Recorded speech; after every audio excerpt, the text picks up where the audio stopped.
Guys, कैसे हैं आप लोग। मैं सर विवेक पांडे और आप मुझे देख रहे हैं बद्रीनाथ केम एकेडमी पर। आज मैं क्लास 9 का एक टॉपिक शुरू करने वाला हूँ, चैप्टर जिसका नाम है मैटर इन आवर सराउंडिंग। ठीक है, इसका हिंदी हुआ आपका कि ब्रह्मांड में या फिर हमारे आसपास के वस्तु या फिर आसपास के पदार्थ, इसके बारे में पढ़ना है हमें। तो हम जानते हैं कि पहले से हमको जानना पड़ेगा कि पदार्थ होता क्या है।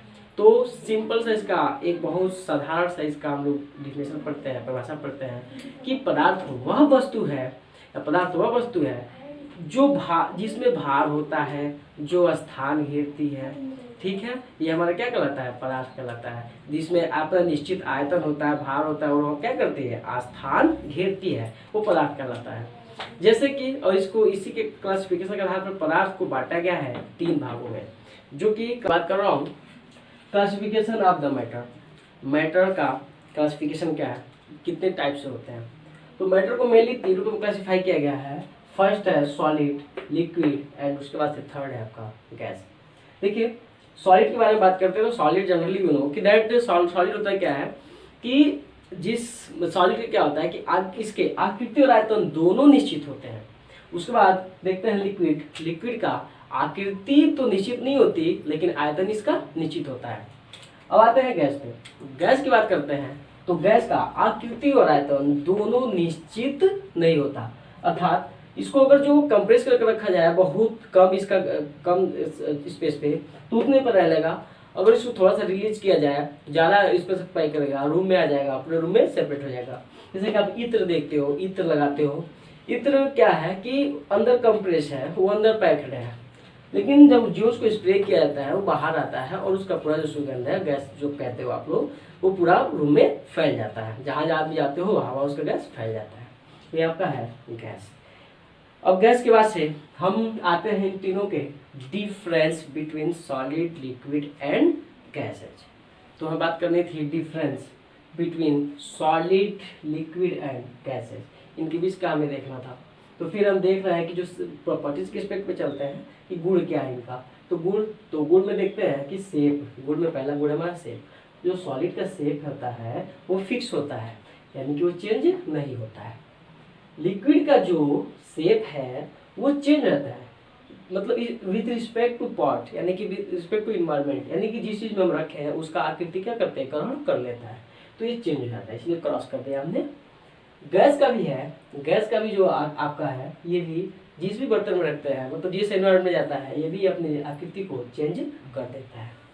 अब आया वॉल्यूम की बात करते हैं। तो सॉलिड का वॉल्यूम आयतन हमेशा फिक्स होता है, लेकिन लिक्विड का भी हमेशा फिक्स होगा। 1 लीटर दूध लेकर हम आए कहीं से और अगर जो उसको किसी भी बर्तन में रखे तो दूध हमारा 2 लीटर नहीं हो सकता है, हमेशा 1 ही लीटर होगा। ठीक है, लेकिन वही गैस है और गैस को लेकर के किसी बर्तन में रखे, पहले हमारा सिलेंडर आता है, जो भी सिलेंडर का शेप है आप देखते ही हैं। अगर उसमें से पूरा गैस रिलीज कर दिया जाए तो उसको जितना स्पेस मिलेगा पूरे स्पेस में क्या हो जाएगा, उससे ओवरऑल सेपरेटेड हो जाएगा, यानी कि उसका जो आयतन है, वॉल्यूम है, वो फिक्स नहीं रह सकता है। इसलिए उसको हमने क्या किया, क्रॉस कर दिया, क्योंकि वो फिक्स नहीं है। फिर आता है इंटरमॉलिक्यूलर फोर्स। इनके बीच थर्ड प्रॉपर्टी जाती है इंटरमॉलिक्यूलर फोर्स, यानी कि अंतरा आणविक बल। तो जो ठोस होते हैं उन आप लोग पढ़े होंगे, आप लोग आगे पढ़ने को मिलेगा कि जो अंतरा आणविक बल होता है वो डिपेंडेंस किस पर करता है। जो दो कोई भी मैटर हो, जितने नज़दीक होते एक दूसरे के और जितने उनका मास ज़्यादा होता है, मास पे डिपेंड करता है और उनके बीच की दूरी पर। तो एक रूल है, आप पढ़ेंगे आगे जाकर के कि उनके द्रव्यमानों के गुणनफल के समानुपाती तथा बीच की दूरी के वर्ग के व्युत्क्रमानुपाती होती है, अर्थात बीच की दूरी जितनी ही कम होती है उनका फोर्स उतना ही आपस में बढ़ता जाता है। तो सॉलिड के केस में यहाँ पे जो इंटरमॉलिक्यूलर फोर्स है वो बहुत ज़्यादा होता है, क्योंकि अब सॉलिड देखते हैं कि सॉलिड के जो अणु होते हैं वो बहुत पास होते हैं, उनके बीच जो रिक्तिका होती है, जो खाली स्थान होते हैं वो बहुत कम होता है। तो ये भी इंट्रामॉलिक्यूलर फोर्स, ये आपका क्या हो जाएगा, ये आपका ग्रेटर हो जाएगा।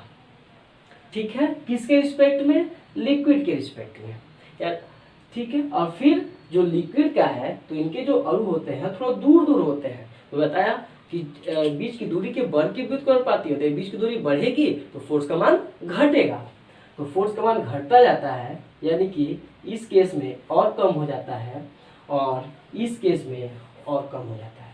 यानी कि कुल मिलाकर हम ये पाते हैं कि जो सॉलिड है उनका जो इंटरमॉलिक्यूलर फोर्स है वो लिक्विड और गैस की अपेक्षा बहुत ज़्यादा होता है, और यहाँ तक कि इसको गैस में इसको नेग्लिजिबल माना जाता है, लगभग नगण्य माना जाता है, शून्य माना जाता है। वास्तव में शून्य होता नहीं है, शून्य माना जाता है, ठीक है। अब आता है हमारा फोर्थ प्रॉपर्टीज जो कि इंटरमॉलिक्यूलर डिस्टेंस है। तो इंटरमॉलिक्यूलर डिस्टेंस की मैंने बात करी ही अभी कि जो इंटरमॉलिक्यूलर डिस्टेंस है इनके बीच की बहुत कम होती है और इनके बीच का उससे ग्रेटर होता है और गैस में जाकर के सबसे ज़्यादा होता है। अब आते हैं कंप्रेसिबिलिटी की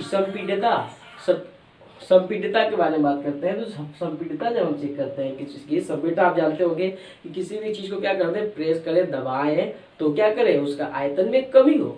तो चूंकि जो सॉलिड है, सॉलिड को तो बीच में तो स्पेस है नहीं, फिर उसको हम दबा के उसको कम कर नहीं सकते, प्रेस कर नहीं सकते, तो इसलिए जो इनकी कंप्रेसिबिलिटी होती है वो वेरी लेस होती है, वेरी वेरी लेस, या फिर इसको कह सकते हैं नेग्लिजिबल। इसको आप कह सकते हैं नेग्लिजिबल। इसमें थोड़ा सा बढ़ जाता है, लिक्विड है तो इनके बीच के जो डिस्टेंस है, इंटरमॉलिक्यूलर डिस्टेंस, वो थोड़ा सा ज़्यादा होते हैं, तो ये है कि हल्का उसको प्रेस किया जा सकता है, तो लेकिन इसको लेस माना जाएगा, लेस। लेकिन इन जो गैस है इनकी अणु के बीच की दूरी बहुत ज़्यादा होती है और ये कंप्रेसिबिलिटी, हाई कंप्रेसिबिलिटी को शो करते हैं, बहुत ज़्यादा क्या हो सकते हैं, कंप्रेसिबिलिटी प्रॉपर्टी को शो करते हैं, दर्शाते हैं। तो ये आपका हो जाएगा वेरी लार्ज। ओके, अब आते हैं आपका प्रॉपर्टी नंबर 6, डिफ्यूजन। डिफ्यूजन में होता है क्या, आपका विसरण। विसरण जैसे लीक करना, लीक समझते हो आप लोग, पानी रखा है, ग्लास में रखा है, उसमें थोड़ा सा होल हो जाए, पिन होल हो जाए तो पानी नीचे से टपकना शुरू हो जाता है।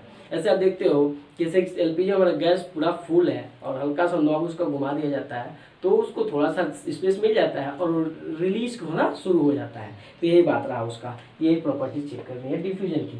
तो डिफ्यूजन में देखते हैं कि कोई भी सॉलिड हो उसको रखा गया है तो उसका जो डिफ्यूजन है विसरण, जैसे ईंट है उसको रख दिया जाए, कैसा भी इन्वायरमेंट में रखा जाए तो ऐसा थोड़ा ईंट बह के चला जाएगा दूसरी जगह पे, कोई चांस नहीं है, तो ये नहीं होता है।